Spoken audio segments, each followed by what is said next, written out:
5, 4, 3, 2.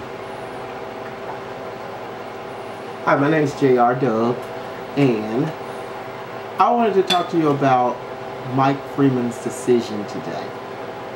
Mike Freeman made that decision, I feel, solely based on a political advantage that he thinks he has. Okay. Last night in the general elections for Chicago, which was the presidential primary election, in Chicago they ousted Anita Alvarez.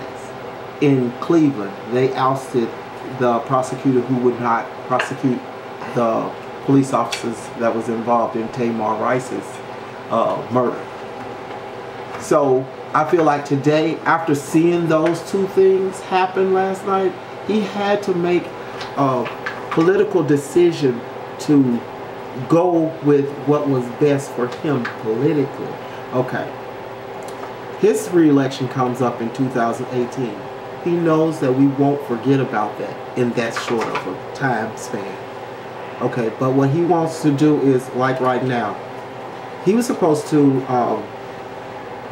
give Black Lives Matter and everybody answer to what he was going to do in the month of March. Am I correct? I believe so. Okay, so, but he just waited till now. Why did he not give that decision now? I say because next month is our the most high religious holiday, which is Easter, which means that we will be all in church. We won't be out protesting and rioting, as they call it, well, we call standing up for our civil rights. So I feel like that's the reason why he did that, is because, you know, Chicago said, no, we're not going to allow you to keep playing the good old boy tradition, and we're getting rid of people that's doing that, and he knows that his day is coming. Okay, so I feel like that's the reason why he decided today to say, okay, there's not going to be a grand jury. I'm listening to my people. Now what we have to do for him, is to tell him we need more right now. We need more clarity on the reason why you decided you were going to go without a grand jury. Yeah, I know we asked you to do it, but if you're going to go without that, now tell us why. And if you know that without it, you don't even need a grand jury to prosecute or not to prosecute, why can't we see what happened, and why are we waiting? Why are we waiting for Easter? Are we waiting for a holy holiday? Are we waiting for for tempered spirits? And so people feel like, oh, well, I better be in church and praying about it and hoping that tomorrow will come. No, we want our tomorrow right now. We want justice for Jamar. And I just think that what he's done is just like saying, okay, well, I'll give you a piece of bread because I know you're hungry. But, you know, I'm preparing a whole meal. Why not give me the whole meal?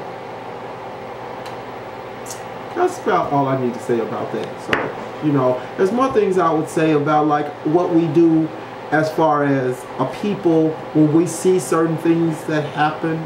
Like when we see two officers deciding they're going to beat up a person, and we stand back and watch them and film them and say, we got you. But it's 20 of us. Why 20 of us can't stop these two officers from doing this to these people? We can even help them. We are citizens, and there's such thing as citizens arrest. We can also help our public servants. So if we can help them to bring that person under arrest without killing them, then maybe we should help sometime, instead of sitting back watching them kill them and saying we're going to videotape this so we can have proof. When then they can take our video and spin it around and tell us that, oh, well, he's a criminal anyway. You know, most black people are criminals. Most black people have a criminal record just because of what has happened in society. They want us all to have a criminal record so they can use that against us. You know? Now, you had said earlier about an idea about occupying either the jail downtown or the government center? Yeah. You had a strategy you think that may work. You wanted to Okay. present Here, that to the people. give me these napkins. I want to show you something. We have downtown Minneapolis. We have the government center. We have a parking lot. We have that runs. What runs between that is the train. You have that Justice Center, and we have the jail. We should pray for the people in jail. There's 4 buildings that we can obstruct, okay, without obstructing the train, because each building has its own sidewalk. We need to not stay right here in the middle and all shout. There's a parking lot. They can't park. You can stand on the sidewalk. It's public. There's a sidewalk on this side of the street. We can wrap this building. Linked arms. We're praying for this building. These are our brothers and sisters that's in jail. We're stopping those people from coming in. Those are the employees. That's the parking deck. We're stopping this business as usual in the government center, because we've wrapped this building. We've wrapped this building. And we're praying at each building? At each building. All we're doing is praying. We're wrapping the buildings and we're praying. We're linked arms. We're not on the building. We're on the sidewalk. But because we're on the sidewalk and we have surrounded these buildings, these people that's trying to get to these buildings are going to stand back and watch and say, I'm not